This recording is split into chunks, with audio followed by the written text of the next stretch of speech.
they're the only major manufacturer of hernia mesh that uses the polyester. And a lot of people are saying that it's the very worst material that you can put into a human body. So these cases, well, first of all, it's not only does it break down and cause a lot of inflammation, but it's very weak. And so when you put in a mesh, you're trying to put it in there to strengthen the tissue. Yeah. And so this, of all products, is falling apart much more quickly and not really doing what it's supposed to do in the first place. Yeah. And then it's causing a lot of inflammation. And there are a number of studies that have been coming out over the years, as early back as 2003, indicating that this was problematic. But it's a product that is still being used. I mean, how the hell does something like this get on the market? Prioritizing profits. Prioritizing dangerous drug and product cases. All right, welcome back. Another episode. Prioritizing profits, dangerous drug and product cases. We're back. Here we are. Woohoo! Here we are. How you doing? How's this last week for you? Excellent. All good. Yeah. Somewhat busy week, but things are good. Good to be back. Good to see my kiddo once a week. It's a good deal. Nice. It's something to look forward to. You know, we do it record Wednesday, middle of the week. It's something that's kind of like hump day is always difficult, right? Yeah. But this time we got something to look forward to. Absolutely. Absolutely. And, sometimes I catch up on what's going on with you on the air. Yeah. Or on the podcast, as it were. I know. So I walk in and we don't say anything to each other. Save all the content for the podcast. Can't waste a single word. Nope. I want to be surprised. Exactly. I want to get all the You'll details. interrupt me mid-sentence and I'm like, wait, we got to save this for the podcast. Come on. Pretty much. Yeah, so how was your week? It was good. Everything went pretty well. Everything went well. You know, the reveal went through last week. There was a little nervous that I wasn't going to actually go through. You know, we had some issues. It was a little bit of drama the week before, so yeah. It was exciting to hear that it really had gone as planned this time. A little bit of drama, but we figured it out. We did the full reveal on Friday, did a spaces afterwards. Everyone was super excited. Everyone's loving the art. Yeah. There's a lot of monkeys. A lot of them. It's a 15K collection. 10,000 are out right now, but roughly, I think it was like 3,000 or 4,000 have been revealed. All of the traits, we weren't sure because there's a lot of super rare traits, right? We had like the legendary species and legendary clothing. And with 15,000, we weren't sure if all of them were going to come out or get revealed within those first few thousand. But lucky enough, all of them did. People are loving it. The rares look good. The non-rares, the commons, they all look good. Mm-hmm. All the monkeys are good. And so, like, your whole community is basically expanded by, well, I guess it's not like one monkey per person. Yeah. And as we know, people who already had monkeys had first dibs on the new monkeys. Yeah. But still, I'm assuming that that's expanding your whole community, or I'm not sure if you call what you call the community. No, yeah, it is a community. So interesting, actually, numbers is that the original collection, the Gen 2, had a 5,000 supply. But we only had about 1,800 to 1,900 members in the Discord at a time. And a lot of the time that was because people hold a bunch of them. Okay. Could you have a monkey and just not have joined the Discord? Yeah. And I'm sure that was the case a lot of the time. Because, we're so old that there's probably a lot of people that just bought them and haven't kept up with it, or they're busy and they just, haven't really cared to really get into the community. They just hold on to it. So you had 1,800 or 1,900 people who were active in the community before, and now do you know how the numbers have increased from there? Yeah, I think we are mid 3,000s. Oh, that's a big jump. Yeah, I think we touched 4,000 a little bit, so we almost nearly doubled the community, which is a lot. It's a lot of new people, a lot of new personalities, attitudes. Well, it'll be interesting, I'm sure. Yeah, it's been a little bit hard to balance. There's a lot of like the OG people that aren't super happy. There's a lot of new people that aren't super happy, but on both sides, there's also a lot of people that are happy. Well, so. Nothing's going to make everyone happy. That's the way it goes. But, progress, moving on, expansion, those are good things, right? Yeah. And so that was kind of the big hurdle. Now we got a little bit more that we're planning out, but that's way down the road. For right now, we kind of get a few weeks to settle down, reflect, figure out what we could have done better, appreciate what we did well, and then plan towards the future. Good deal. And we'll be consistently here. Yeah, I was surprised people were interested. I'm always a little hesitant to talk about NFTs. I feel like a lot of people just think I mean, they just don't have a great rep. Well, I think a lot of people have no idea what they're about. And I mean, we were just talking with some friends at, at dinner the weekend, and people who aren't familiar with them, I mean, it still just sounds so questionable. Absurd, I mean, it's yeah. like something you can't hold, and those of us who are a little bit older, and I mean, it's something we can't see, we can't hold. We just have to trust that it exists there in the ether, Yeah. just kind of floating around, but it cost us a lot of money. And but I think it was actually helpful because you explained it in a way. I try to explain it, and I feel like I should understand it better because you're so involved, but I just don't do a good job of it. And so a lot of people have said that when they listen to you give the whole spiel the last 3 weeks, they're like, oh, I finally kind of get what you were talking about. Or, that's really interesting what he does. Why didn't you tell me that? I'm like, well, I think I did tell you that, actually. No, I'm glad that I explained it in a good enough way people understand. I've had a lot of practice. Yes, you are the talker, the spokes monkey, as it were, right? You gotta do what you gotta do. You gotta be able to talk to a wide variety of audiences. Absolutely, and you do. Yeah. And here we are talking to our legal friends as well. Here we are. Speaking of legal friends, I mean, last week we spent quite a bit of time on the monkeys, so I don't want to take up too much time this week. We gotta hop into the legal stuff. This is why the real reason people are here. It is. Well, hopefully. Hopefully. And of course, we always talk about things that we are actively involved in. But I always like to start out with just kind of, as I say, the crazy shit in the news. I mean, just some really weird things. But not just anything, but things that have, a legal angle to them and, some different novel legal theories. And the first thing that kind of got my attention this week was a lawsuit that was recently filed. And so it's just been filed. So we don't know how this is all going to pan out. But it's what happened is a GPS tracking company has been sued. And they've been sued by the parents of 2 young people who were actually murdered. Jesus. Yeah. So as a young man and a young woman, and the young woman's ex-boyfriend had been stalking her for some time. And she knew that this was happening. She had done everything she could. They had security cameras. She had even contacted the police, checking her phone. And what he had done is he had gone out and he had bought this spy tech GPS tracker. And so it's this little contraption, and it's in this, waterproof little magnetic. You stake it to the bottom of the car. Yeah, like you see those on TV and that sort of thing. Yeah, I mean, you see it like a lot of cops do it. They roll under the car while it's moving and then keep on going. Exactly.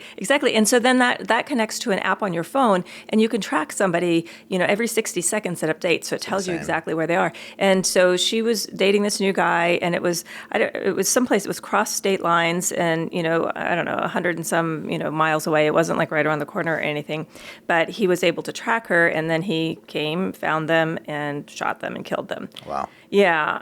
I mean, horrible story. I mean, obviously these things happen, but it's an interesting theory because the parents are suing the maker of this device, and they're saying that that the product is, first of all, it's a dangerous product, and it basically allows stalking is what it does. Yeah, nefarious activities. I mean, I'm trying to think right now, like, what is a reasonable use of that, right? I mean, the idea of it is you want to track someone without them knowing. Well, maybe. So, well, that's the thing. They're saying that you shouldn't be allowed to track somebody without them knowing, and that you're produced, the way that this thing works, it's very easy to make sure they don't know. You can, it's battery operated, it doesn't be plugged into anything in the vehicle where you'd have to be inside, have access to the interior of the car, the key, anything like that. You just stick it on the bottom and you can follow them. I mean, there are reasons. So, for example, if you're a company, say, that has a fleet of vehicles, you have trucks, you have delivery vehicles, you have service vehicles, you have the air conditioning repair people, the Comcast people, all of that, right? And you own those vehicles. I think that it is reasonable for you to want to be able to track the vehicle, know where they are. I mean, you want to know if the guy's like, visiting his girlfriend, when he's supposed to be installing my cable. Yeah. We want to know. Oh, that's fair. Right? Well, even in those cases, though, I would assume there's probably a better way to go about it than this, like, small spy device. Right. Right. So that's what they're saying. I mean, they're saying that, again, if it's a business use, there's no reason for it to have to be super secretive. Yeah. Yeah. And so what they were saying is, in certain states have laws that saying that this is illegal, and it is considered to be stalking.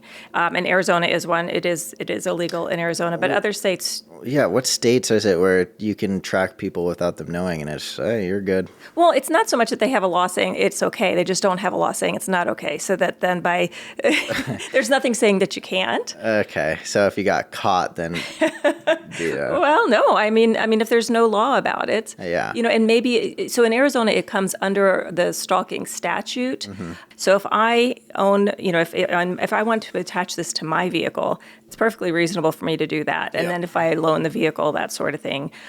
So again, if you own the vehicle, then you can do it. But to attach it to somebody else's vehicle, that's going to be illegal in most states. So, again, the question is, there are lots of things that can be used legally and illegally, and this would be one of those. Yeah. So did this company somehow participate in this murder or enable this murder to happen? So it kind of caught my attention because I was like, oh, well, that's interesting. I wonder how that's going to go. Yeah, that is interesting. And the way I thought about it too is when I saw the GPS tracking, I was thinking maybe like Snapchat, because there were snap maps that they added a while back, which I never understood. Oh, I've never heard of that. And so it's essentially like Find My Friends, where you can share your location with other people, but on Snapchat, it's almost like a public thing. You can swipe something where it says anyone that is your friend on Snapchat, they can just pull it up on the maps and see where you're at.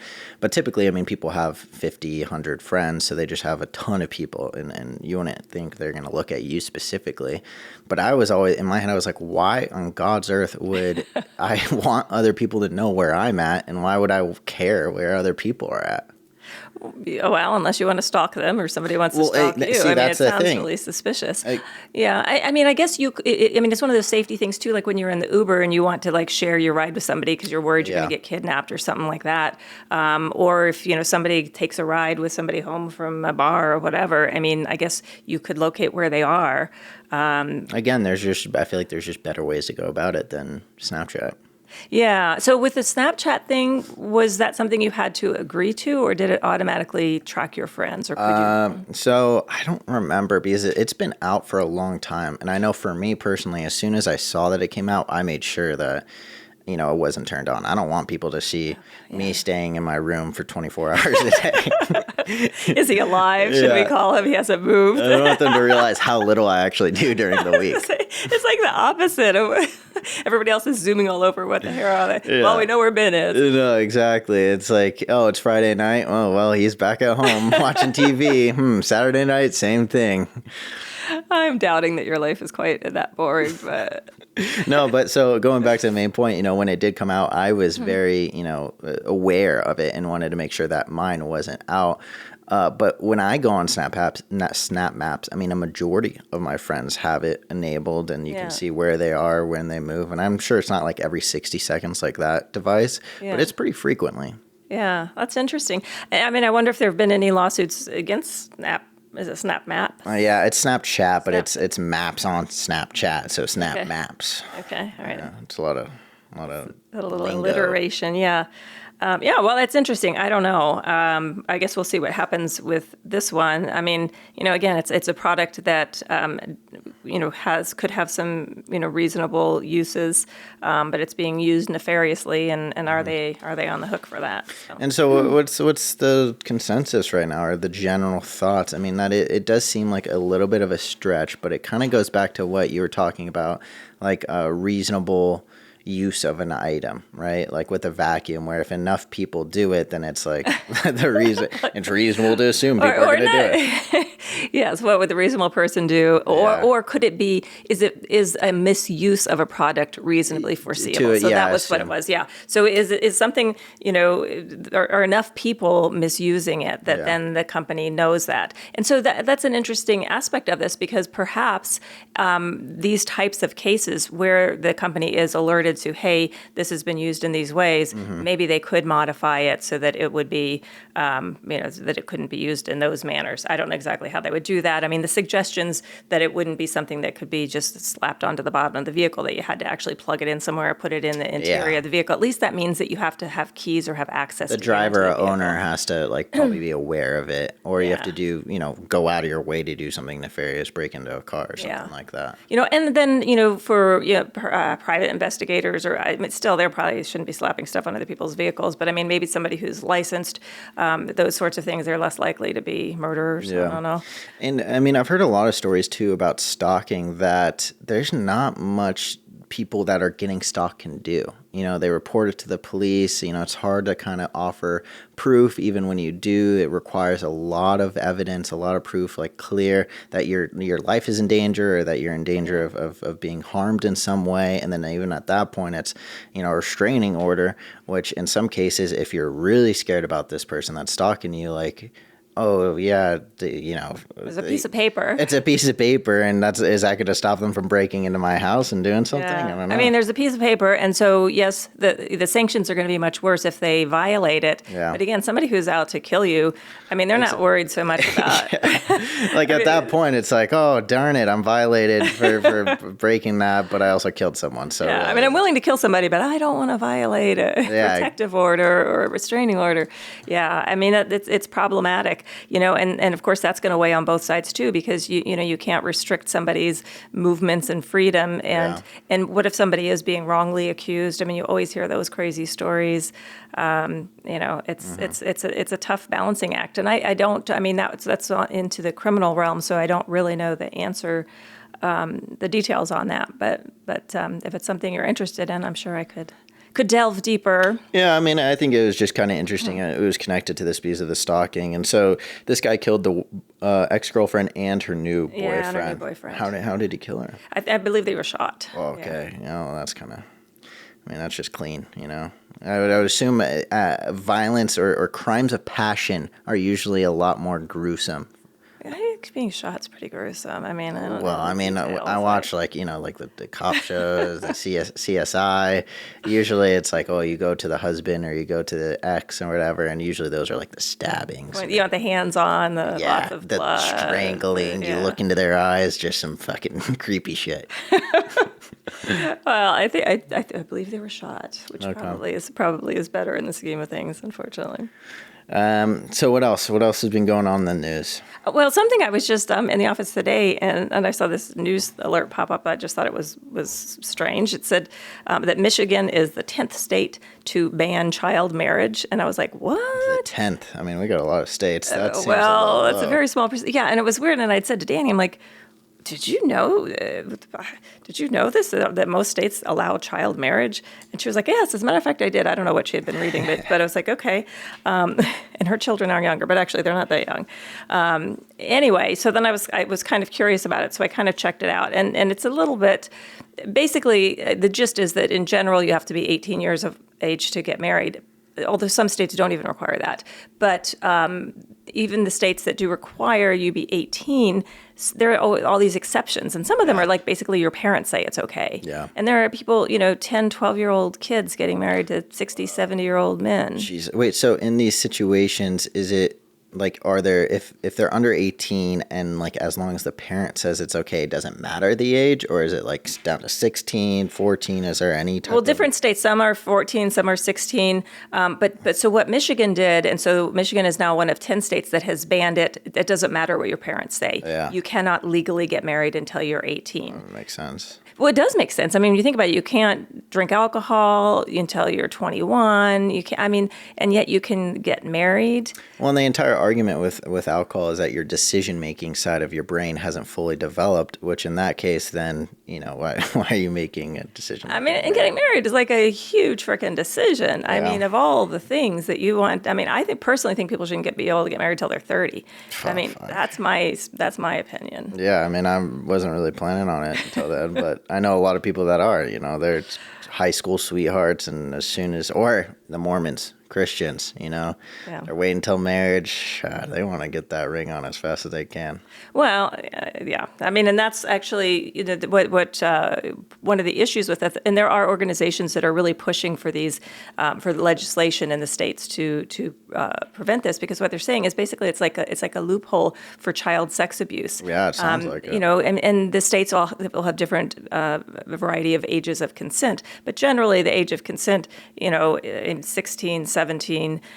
Some states 18, but I mean, if these situations where you can marry somebody at 14, so the being married is always an exception to That's the what I was gonna statutory ask. rape. Yeah. Yes. So that's an exception. So if you marry somebody who's 12, then you can have sex with them, and it's not against the law in certain states. Yeah. But I mean, I think it's a good thing that they're pushing to have more states jump on the bandwagon. Well, I wouldn't say it's a bandwagon because there's only 10 of them so far, but where they're saying no, nobody's getting married till 18. I mean, thank God this is happening, but it seems a little late. Like, this is kind of like prehistoric. I mean, these type of restrictions and age requirements. I mean, this is. Yeah, I mean, that's just shocking that that's a thing. Well, I had no idea it was a thing. It was just strange. It just like popped up, and I was like, oh, Michigan, bans child marriage. And I'm like, what? Don't we all ban child marriage? Isn't that just a bad thing? Shouldn't children should be getting married? What the heck? And then I started digging deeper, and I was like, wow. Yeah. So anyway, I thought I would let you know that. I wonder, too, if that's connected at all with arranged marriages. Because there's a lot of cultures that are really big into arranged marriages. And I think it's usually later than 18, but I'm sure there's been a few cases where it's like before 18, the parents meet up and they're like, oh, your son's successful, my daughter's successful, let's throw them together. Well, yeah. And I mean, like you said, in certain religions and cultures, also there's, I don't want to get off on anything too troubling, but I mean, in certain cultures, yeah, they definitely are arranging marriages earlier on. And there are certain cultures that really look favorably on older men and younger women getting married. And again, as long as the woman is legal age, is 18 and can make a decision. Although, like I said, man, 18 still feels so young to me. I mean, and I was joking about the 30 thing. I mean, I know people who have gotten married younger than that and who have had very, very long, happy marriages. I just know that for me, I was very immature at 18, and I was not capable of making that kind of a life decision. Well, it's good that people are starting to wake up. Good that people are recognizing it and celebrating it, but also concerning that it needs to be celebrated in the first place. Like I said, this seems something like a pretty obvious oversight here. Yeah. Scary stuff. I mean, it's just, there's sometimes these things just pop up and you're like, wow, I just had no idea this was really an issue in the United States these days. I mean, I always think about this in other countries and that sort of thing. That's what I'm saying. It's kind of like prehistoric. I don't know what the right word is, but like you'd assume this be happening in the 1800s, early 1900s, and here we are, 2023. Well, it's a little different too when people were, their life expectancy was 35 or something. I mean, you got to get married at 15 and start having your babies, I think. Yeah, in order to keep the human race going. Exactly. You get a cut on your finger and your life is at risk. Definitely. So what else? Well, I'm thinking perhaps we should pop into actual cases that we're handling. I don't want us to get too far just on interesting news stories. We can always come back of course. to those. So a couple of things we were going to talk about. Well, actually, just on updates. First of all, we've been talking a lot about the CPAP. Yeah. There is actually the CPAP and BiPAP, but the CPAP recall. And that's obviously been big news for a while now. I did just see in the news, I think last week, that President Biden has been prescribed a CPAP machine. Oh, geez. Here we go. Well, I mean, I'm sure that he has one of the new ones. They're going to get him the high quality stuff. I think he's going to be fine. But, that just brings it back into the news again. And the other reason it's been in the news a lot lately is that we've hit like the 2-year mark from the recall date. And the recall date was back in it was June 14th of 2021. So we're now 2 years past the initial date when they recalled these machines and said, these are problematic, you need to get them replaced. and most of them have not still been replaced. Yeah. So is there a time limit where the government's like, hey, all right, you guys have had enough time, like let's pick this stuff up? Well, actually, yes. So that was, I think we might have mentioned that briefly in one of the prior episodes, that they were really coming down on Philips and saying how many have been recalled, and they were not meeting the numbers that they had indicated that they would have met by this time, that they're way behind in getting them replaced. And they're saying, it's just really hard. I mean, there's so many out there, and they're basically the company doing this. And so, the ability to manufacture and get these things out. But they were getting some pressure, basically being told, hey, not cool, needs to speed it up, whatever it takes, get on it. So hopefully that's happening. The other thing with the date that's somewhat of a concern, and partly why I think was in the news, is that, for a lot of states, the time limit for filing a lawsuit is 2 years from when you knew or should have known about an injury. Yeah. But that being said, again, the recall happened 2 years ago. A lot of people wouldn't know about it right away. I mean, it was in the news. We're getting calls now where people are just now hearing about it, and they didn't know that it was recalled, and they're calling and asking us, how do we, sign up to get a new machine, that sort of thing. But then the other thing is that, you might have had a diagnosis and had no idea that diagnosis was related to the machine. In fact, we had a call from a client the other day with a particular condition, and she said, I have asked my doctor, could this be related to my use of the CPAP machine? And he said, absolutely not, it's not related. And crazy enough, the condition is exactly one of the ones that are on the list of conditions that can be caused by this machine. So even the doctors don't know, and so to hold somebody to that time frame when they're being told that it's not related. There's a lot of what I'm saying in not a very eloquent way is just that this 2 years shouldn't throw you, it shouldn't make you feel like you don't have a case, because there are so many ways that might not apply to you, but you would need to talk to an attorney about it to find out. And likewise, somebody might have heard about the recall 2 years ago, but they just got, a lung cancer diagnosis, 6 weeks ago. Well, they didn't have the damage until they got this diagnosis. Yeah. And then we said about that, we might have doctors telling them specifically, no, that's not related. So it goes to whether you knew or should have known that you had an injury as a result of this product. And it seems like it's a case-by-case basis of whether you should have known or could have known about it. Yeah, it's a factual issue. And that's one thing that you could file the lawsuit, and the defense, Philips can argue that, and we can argue against it, and you may be successful. And so how does that get decided? I mean, that seems like something that's so subjective. It's hard to really determine. But at the same time, if doctors don't even know about it, I mean, that must be one of the most frustrating things, is that you actually you suggest what is wrong with you. Yeah. You're correct, but your doctor, who you trust and assume knows more and better than you, says, no, don't worry about it, you're good. Well, I mean, and they don't necessarily know. And that's one of the frustrating things that we've talked about in a lot of these cases, is that sometimes the doctors are the last ones to know about certain of these products. Yeah. And they may know that this machine has been recalled, but they haven't studied what are all of the multitude of conditions that can result from this problem. Mm-hmm. And those things change too. And again, if it's not something that you're hyper-focused on and you're really following closely, you wouldn't necessarily know that as a doctor. Yeah, I mean, I would have no idea if I didn't do this podcast, and I bet you a lot of people wouldn't have any idea if they weren't listening. Yeah, absolutely. But I mean, it just the point really is just that it has been 2 years, and the information that about the product being recalled has been out there now for 2 years. If you're concerned, if you think that you might have been injured, if you have a condition and you don't know if it's related, or even if your doctor is telling you it isn't related. I mean, there's always you might need to get a second opinion. You might need to see a specialist. Which doctor is it who's saying this? Is it a GP doctor? Is it your, if it's lung cancer, is it your oncologist? I don't know. But there's a lot of information out there, and all doctors don't have all of the information, unfortunately. So really the issue is that, again, it's one of these things. Time is of the essence. If you think you might have a case, really talk to somebody soon.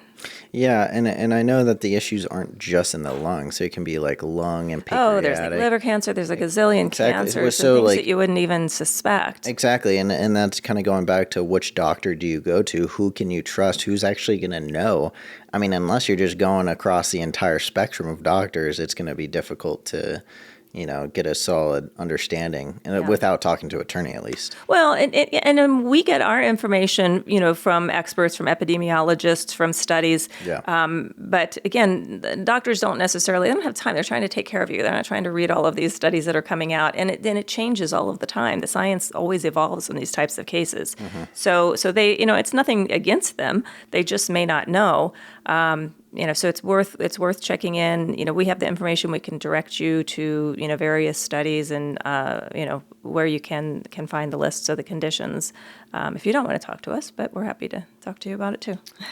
So that's an update on recent cases. Is there any new cases, or is there any further updates on other ones? Well, we had jumped into the Ozempic a little bit last time, but I think we were hesitant to go too far with it. Yeah, just let's get because- into it. Let's open that can of worms. I'm ready. Open that can of worms. Well, and even since the last time we talked, there have been some updates on it. Let's kind of just back up. I think everybody knows what Ozempic is. It's the medication for type 2 diabetes, but one of the kind of positive side effects, I guess, are that people have been losing a fairly significant amount of weight on it. Yeah. So the manufacturer actually has another medication, Wegovy, which there's with the same active ingredient, but which they're actually pitching for weight loss. The other ones are not supposed to be used for weight loss. They're supposed to be used for type 2 diabetes. Mm-hmm. And so it's been all over social media, and a lot of stars and influencers and all are using it and talking about it. And it's super expensive. If you don't have a prescription, if your insurance doesn't cover it, it can cost. I think it's up to about $19,000 a year because Jeez. and so it's monthly injections. And then of course, one of the big downsides of this becoming so popular also is that the people who really need it can't get it because they just can't keep up with the demand and the manufacturing. So that's kind of, I think, what everybody's heard. The problem is that, like with anything, I mean, it's not all good news. And whenever you start taking a medication, there are going to be side effects. And, you always do a kind of a risk-benefit analysis, I think, when you decide whether or not to take a medication. What is the good it's going to do for me? Well, if it's going to help with my type 2 diabetes, that's a good. Yeah. If it's just going to be a cosmetic thing, lose weight because I don't have type 2 diabetes, do I then want to accept the potential side effects? Yeah, I mean, I heard a decent amount about it before you brought it up. The Hollywood drug, which a lot of, especially Hollywood actresses, are using, and I've seen a ton of pictures of them just doing some insane transformations in just an absurd amount of time. And obviously, people say diet, workout, which definitely can help, but some of these transformations are just insane to see. Yeah. And I think the crazy part too is that the people that actually need the drug, it's not being able to. There's not enough. Not enough. Yeah. So, so a lot of compounding pharmacies have been trying to kind of make their own version of it. Interesting. Yeah. So basically using the same ingredients. And in fact, Novo Nordisk is now suing a bunch of pharmacies and med spas and all of this because, they want to limit people to buying it from them. Yeah. They're the ones who, as they say, put all of the, years of research and development and studies and, they financed all of this. They've got this patent on this medication. So these people who are trying to kind of sell it under other labels, they're suing them. Well, and the side effects that I've heard are just absolutely terrible. I mean, it's like nauseousness, diarrhea, throwing up, headaches. I mean, sure, and then there are like the ones that are actually life-threatening, like cancers and pancreas and gallbladder, I think you mentioned last time. Yeah. But even just the day-to-day, I mean, that sounds just so unpleasant to live with and go through. And just to cut a few pounds or have a little bit of a life hack, that seems... Yeah. I mean, and so the side effects that they warn about are a lot of the GI issues and the nausea. But I mean, it can be extremely severe. And so a lot of doctors are saying that people are just, they can't tolerate it. They can't continue on on, even the ones who are doing it, because they have type 2 diabetes and they need a medication. So it's not just minor problems.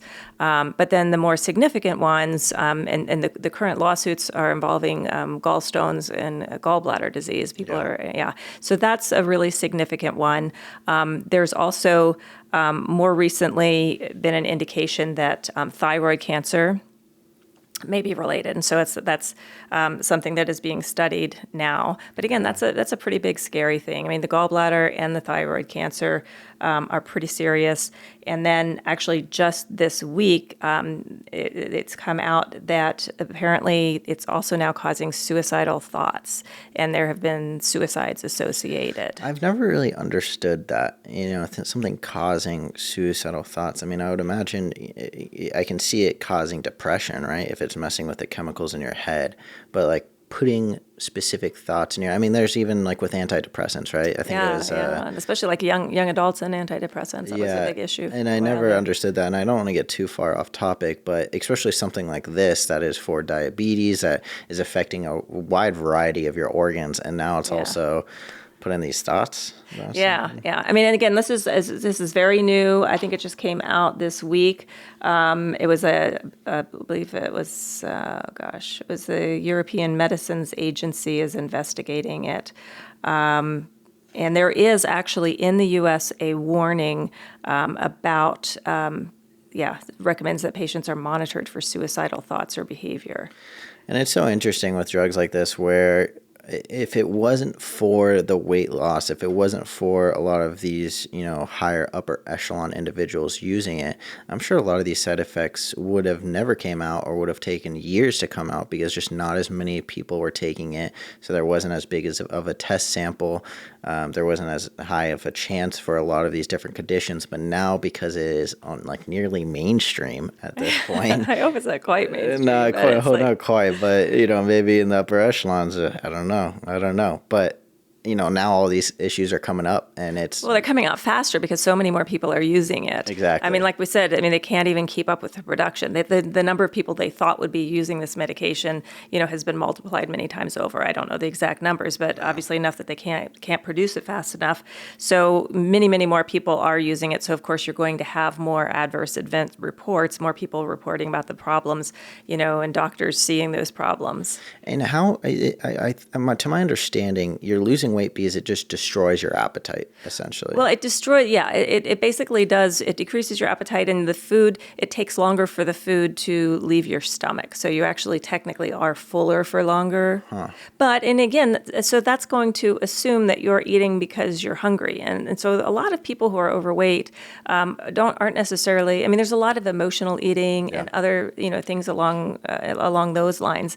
And that also goes to the fact that maybe you take it for a while and you do lose the weight because, physically you feel like you don't want to eat or you're so nauseous you can't eat. But then when you go off of that, what's going to happen? You haven't addressed any of the underlying issues or behaviors.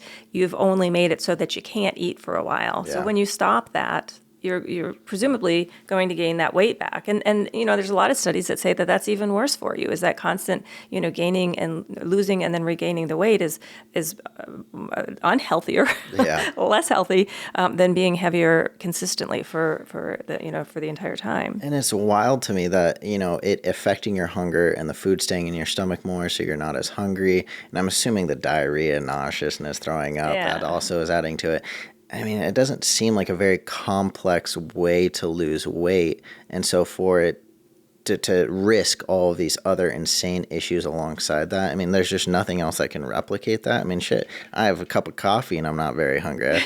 Maybe there's some nicotine, I don't know, energy drink, and that kills my appetite right there. Yeah, none of which I would highly recommend to the general public. If it's Ozempic or a Red Bull, I would think I'm going with the Red Bull. All right, I'm with you on that one.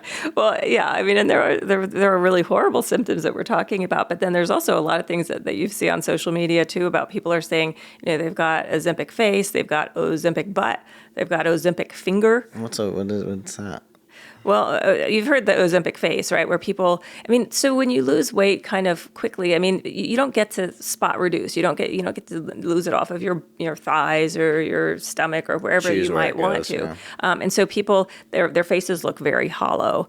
And Jeez. and so there have been a bunch of pictures on social media of Ozempic face, and then they need like fillers, and so it's like you're fighting, You're just constantly fighting a battle that you're losing. Yeah. And then the Ozempic butt, again, people, booty is a big thing these days. Everybody wants to have a butt, and people are losing a bunch of weight in their butt, and now their pants are hanging off of them, and they don't like that. That doesn't look good. Because again, if the goal here is to look perfect. And then the Ozempic finger thing I thought was amusing, and that's just that all these people have to come in and get their rings resized because they're falling off of them because their fingers are too skinny. So. That's an issue I wouldn't even imagined, is that you're just losing too much weight in specific areas. It would really suck if your fingers are skinny but your ass is still fat. I was about to say, if you look like you have like a anorexic face, very deep, and then you got love handles on the side, that would throw me off. I'd be like, what the hell's going on here? Well, you would know the answer. It would be Ozempic. Ozempic face, there it is. Yeah, I mean, not to laugh because it's very serious stuff. I mean, the social media thing and everything is kind of amusing, but it's just one of these things where people are taking, drugs are all drugs have risks. Yeah. I mean, and they can be dangerous, and so people have just jumped on this bandwagon and want to spend crazy amounts of money, hoping to lose weight quickly. And again, is it going to last? I mean, is it even going to be worth it in the long run? And so where is the lawsuit here? Is it with the company that created Ozempic? Yeah, Novo Nordisk. So the only actual lawsuits right now, as far as in the mass tort realm, are the gallbladder. Because if you adequately warn, then the person they know about the risk and they can choose to take it or not choose to take it. The theory in that is that there was not adequate warning, and so there'll be if it turns out that this thyroid cancer is a significant this is really getting studied right now. It's what they call like a marker. They've noticed a red flag here that needs to get researched. But if it turns out that they knew about this and they hadn't disclosed it, that would be a potential lawsuit as well. Likewise with the suicidal thoughts and ideations. Yeah. And again, those are things that are just coming up. Like you said, I mean, all of a sudden people are using it, so we're seeing what the problems are. There might be more. There may be other situations. And what does a case look like if they experience those issues, but they weren't prescribed it because they're using it for weight loss, or they were prescribed it and it's clearly just not meant for them? They don't have diabetes, they don't have any of the issues, and the doctor's just maybe a little shady and, did it for them. Well, so the doctors can prescribe medications, for conditions other than what they're intended for. Yeah. So off-label is basically what they call it. So a doctor could prescribe it. And, with these situations as well, there may also be liability on the doctor because the doctor has to also talk to the patient about the medication and what the problems are with the medication. And so if a doctor is really negligently prescribing something, that would be a theory. I think, at this point, there's a lot of information out there about the problems. And I don't know how many doctors are still doing it. I mean, if they can even get it. Yeah, I mean, the supply is obviously running down a little bit, but I would assume with just the massive influx, there has to be a decent amount of situations where it just doesn't make sense to prescribe it, or they're just doing it without a prescription. They're getting it off the black market or something. And so if those conditions happen in those cases, I mean, do they have a case? Or? Well, potentially, yes. So, I mean, if they're taking the medication, if they get the medication legally, however they're getting it, I mean, the company is required to list all of the risks. Now, right now, it's our position that the risk for the gallbladder disease is not adequately indicated. So, if you get it in a legal manner and you have a gallbladder condition, then yeah. Okay. I mean, sometimes, ultimately, if you get in front of a jury, jurors can be a lot less sympathetic to people if they are taking something for a cosmetic reason. Yeah, that makes sense. Yeah, well, and classically, like medical malpractice cases, if there's a malpractice,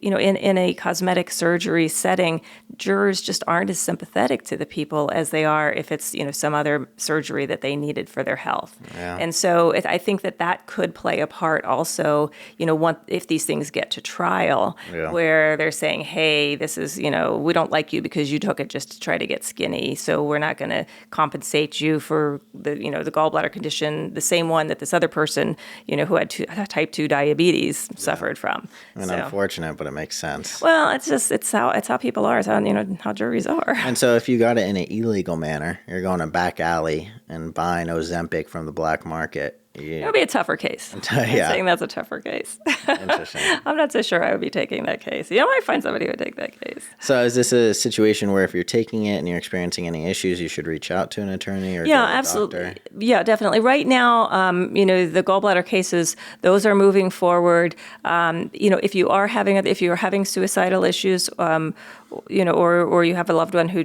did commit suicide while taking the medication, or been diagnosed with thyroid cancer, definitely reach out, because it's something, those cases, it may be something that we will be moving forward with. Mm-hmm. So it's good to go ahead and get in touch. And then also so that we can kind of keep people informed how this progresses, how the science plays out. Yeah, I think it's good that this is coming to light. I think this is a situation where it was being abused behind closed doors for a while, especially, like you said, a Hollywood drug. Yeah. A lot of actresses, especially, were using this behind closed doors, and it isn't until recently that it's becoming a little bit more mainstream, or at least coming to the public eye. And all these issues are coming out. I mean, gallbladder, like I said, I don't even know what the hell that does, but it doesn't sound... You need it. Yeah, it doesn't sound very pleasant to have issues. And yeah, gallbladder stones, I've seen close-up pictures of kidney stones. Oh my God, it's like razors that combined into a ball. It looks terrifying. I'm assuming gallstones are the same thing. Yeah, you don't want that. Jeez Louise. Well, I did kind of have a question on the suicidal thoughts thing, but I don't want to get too off topic, and I also feel like it's probably just not even it's not a legal question. It's more curiosity. Well, I may or may not know the answer if it's not a legal question. Is there something else we want to touch on, though, before? Well, go ahead and ask your question. Well, so, as going back to the suicidal thoughts thing, how is that something that even came up? Because wasn't it Prozac, that was like kind of one of the really big early antidepressants that had that issue. And now it's like any antidepressants you take, it's always, watch out for suicidal thoughts, ideation. How is it something that a drug can cause those type of thoughts?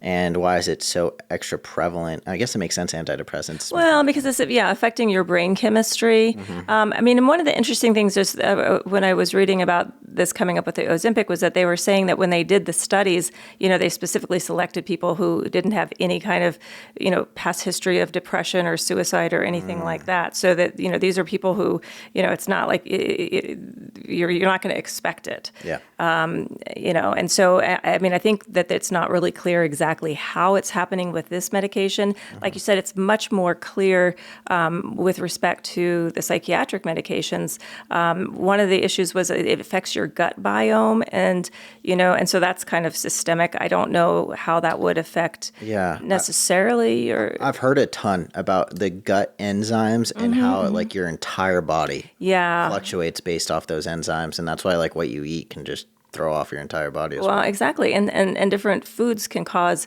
you to feel depressed, anxious, all of those kinds of things. So again, they're not saying right now, and in fact, they may not know why it's happening. They're just noticing that it has happened and that there's been a significant number of people indicating this.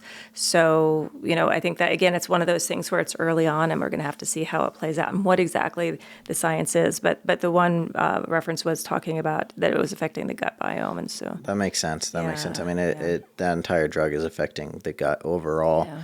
But I don't know, just the idea of like side effects being like specific thoughts, if it was like, be careful if you get too depressed or, things get bad. And then that, generally leads to suicide.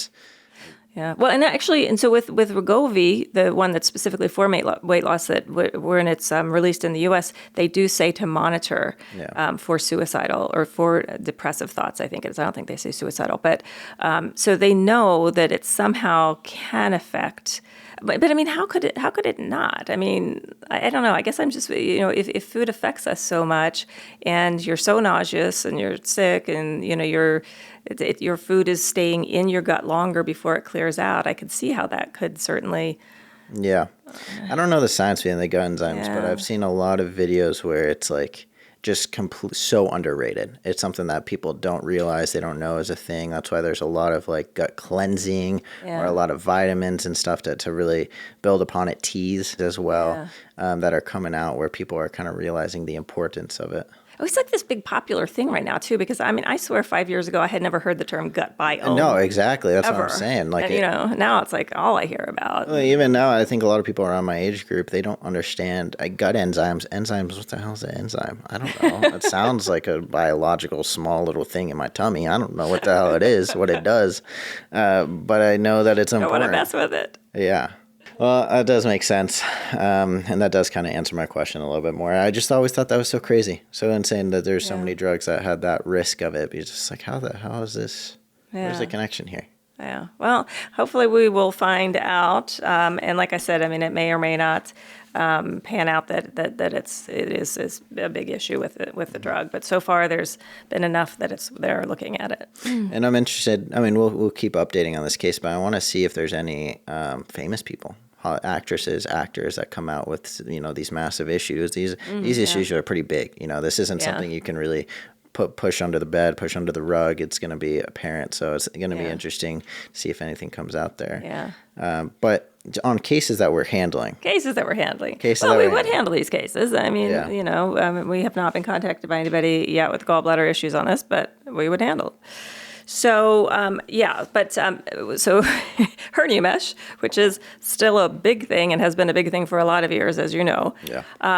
I just wanted to talk this week a little bit about a particular MDL with a very specific hernia mesh. MDL, can you go through? Oh, yeah, multi-district litigation. Okay, So where the cases are consolidated in federal court, so cases from all states that have a problem with the same product to get grouped together for litigation. And so the Covidian mesh is actually slightly, they have some meshes that are different from the other ones we've been talking about that involve using polypropylene as the product. And that's a plastic one, right? Yeah. And so these are actually, they have some that use polypropylene, but they also have some that use polyester. Jeez, I don't know what the stuff my shirts are made out of. I wouldn't buy you a polyester shirt. That is a quality silk shirt you're wearing. This one's quality, but I mean, there's a lot of clothing made with polyester. I'm kidding. Yes. No, it is. And so they're the only major manufacturer of hernia mesh that uses the polyester.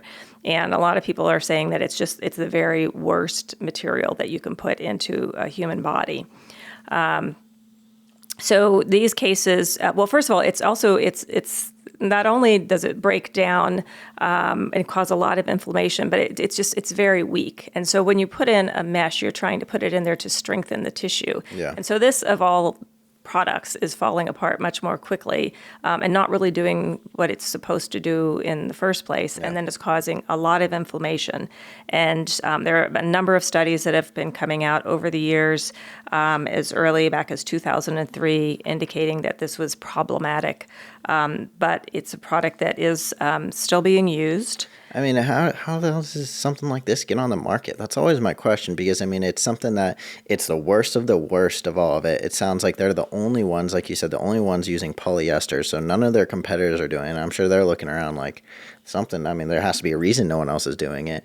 And then it's not even doing the job that it's meant to do, which is to strengthen the tissue and the muscles there. Yeah, well, and so this goes back to that a lot of products, they get not approved, which is when you go through that whole pre-market approval, they get cleared, and they get cleared based on they're substantially similar to a product that did get approved. And so substantially similar, that's quite the term. I mean, it can mean a lot of different things. I mean, they're both square, they're both material, I mean, it's like with those metal-on-metal hips. I mean, you have a similar shape, but you use an entirely different material, and it gets cleared. So it's not even just like on the government side. It's like, how are these execs, these CEOs looking at this and they're like, yeah, you know what? We need something to strengthen this tissue. They look down, they're wearing a polyester shirt. They're like, holy shit, I got ideas. Give me a pair of scissors. Ladies and gentlemen, I think I got it. I wonder if this really happened. I don't know. I'm just trying to think of What's different? What's new and different and unique? Yeah, exactly. Yeah. Well, and they all want to say, this is new and this is the great new thing and this is better. And we don't know it's not better until it's implanted in a bunch of people and they start having problems and then lawsuits happen and now we know it's not better. It's a problem. And they're not even testing these most of the time, are they? Well, they don't have to go through the whole pre-market approval testing. Yeah. So basically it's very minimal. They can just throw it on the market. Well, see how it goes. Roll the dice. If we sell enough, it should be fine. Well, you always calculate it on how much you're going to pay out of lawsuits. Well, and I'm sure I'm assuming they're advertising this to doctors because I don't think people are going into, they get a hernia and they're like, you know what? I want the newest, bestest hernia mesh there is. I want the new. It's like going into a shop of getting a new pair of sneakers and you're like, I want the new Nikes. I want the new hernia mesh. Get that one. You're pointing up to the top row. Well, and then you can go and you can brag to your friends. What hernia mesh do you have? Yeah. I've got the new and improved Covidian polyester. Yeah, and they say, oh, really? I have the polyamide. Oh, wow. Peasant. This is probably happening in hospital corridors all across the country. I assume so. Yeah. So anyway, these cases, and as we're joking around, but most people actually don't know what kind of mesh they have. I mean, they trust their surgeon to put in whatever the surgeon believes is best. And the surgeon obviously is being, pitched by the various product companies and they're not told all of the problems either. So most people aren't going to know what they have, but it is something that you can find out from your surgeon. We can find that out for you if you need to. We can order the sticker sheet, get the medical records. It's usually part of the included in the operative records, and find out if you do have this product. But the problems to look out for this one are basically the same as the other hernia mesh. It's just that it may happen quite a bit sooner than we're seeing with the polypropylene. So a lot of the problems include adhesions, infections, bowel obstructions, can be organ perforation, injuries to the nearby organs, chronic pain, bowel strangulation. There have been deaths. But bowel strangulation, that is a terrifying term. It is really terrifying. It can kill you. Yeah. I mean, you need surgery. When I'm worried about getting strangled, it definitely is not by a device in my body. Do you often worry about getting strangled? I wouldn't think this would be a common issue. Not really, but I don't know. You walk down the wrong alley. Well, or you're on Snap Maps and somebody stalks you. But in this case, it's like you're on the wrong operating table. Yeah. And the most common problems are pain, infection, recurrence, adhesion, that sort of things. But so again, most people don't know if they have this one as opposed to the other ones but we are looking at any and all hernia mesh cases. Most of them are the polypropylene, but there are also these polyester ones out there. They are problematic. So if you've had any problems with that, definitely get in touch with us. We'd be happy to help you figure out what you have and if you have a case. That's crazy. These are still developing. I mean, it's been going on for so long and there's just new substances and new materials coming out. Already, what was it? MDL? Multi-district litigation. Yeah, there's a new MDLs coming out still. I mean, it seems like this is never ending in the amount of variety of issues. Yeah, it's unfortunate. And these have been, these cases have been going on, I don't know, it's been like 5 or 6 years. It's been a long one. I mean, of course, there's big hiatus with COVID as there were with a lot of cases. Makes sense. So anyway, that's still happening. Well, we kind of are coming to a close here, but I wanted to see, do we have any questions from the audience? I was missing that. Last week we didn't cover it at all. It's my favorite part of the show. Well, I don't, I did have one big question, which is going to involve quite more of a discussion, which we will maybe hit back on next time. But it had to do with the statute of limitations and the time within which you can bring a lawsuit, because we were contacted by somebody who was super frustrated because he had suffered an injury when he was a child and really wanted to pursue it. It was a drug-related injury. But it's just way too late to do that. Yeah. And so his question was like, why do we have such a thing as a statute of limitations? Statute of limitations. Why do we have that, and it's not fair, and that kind of thing. And so, kind of the short answer is that there's a limit on all types of claims. They're different for different types of claims, and the purpose of that is that when it gets too far back, I mean, the reality is that witnesses aren't going to remember things, documents aren't going to be preserved. There's really not going to be a way to defend against a case, or honestly, even to pursue it after a certain amount of time passes. But it does vary state to state. I thought maybe we'll get into that in a little more detail, like exactly how that works and what some of the exceptions are along those lines. I was going to say, I remember there being cases where there was exceptions, like the Boy Scout ones, as well as I think Camp Lejeune. Camp Lejeune. Well, yeah, that's a little bit different because I mean, that was a statutory situation where an act was passed which allowed allowed people who had lived on these bases to make claims. And with the Boy Scouts also, child sex abuse cases can be treated differently depending on the states. And a lot of states, in any situation, if you're injured when you're a minor, the time frame doesn't start to run until you turn 18 years old. And then, so for example, like in Arizona where you have a 2-year statute, so if it happened to you when you were 6, you still have till you turn 20. 2 years? That seems pretty small there. Well, so it's 2 years if you're an adult. But and again, the sexual assault cases are different because they are statutorily, states have changed the rules in that regard. Some states say that there's no statute of limitations now ever.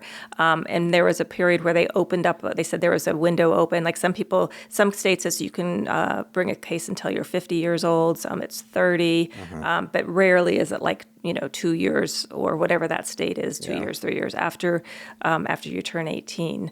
And so there are some reasons and situations where perhaps that should be changed and where it can be changed.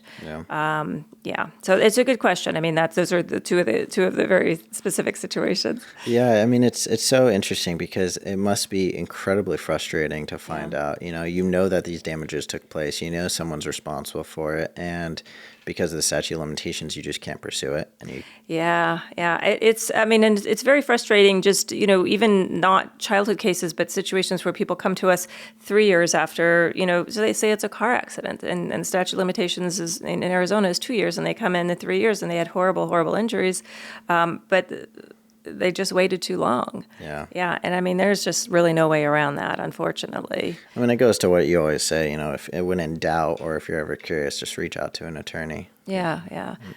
They'll let you know. They'll let you know if this is something that you should pursue. I mean, the last thing you want is to wait too long, and especially with a lot of these mass tort cases. I mean, some of the damages can take years and years to come out, which I know the statute of limitations are kind of. Well, yeah, I mean, there's the discovery rule, and so it doesn't.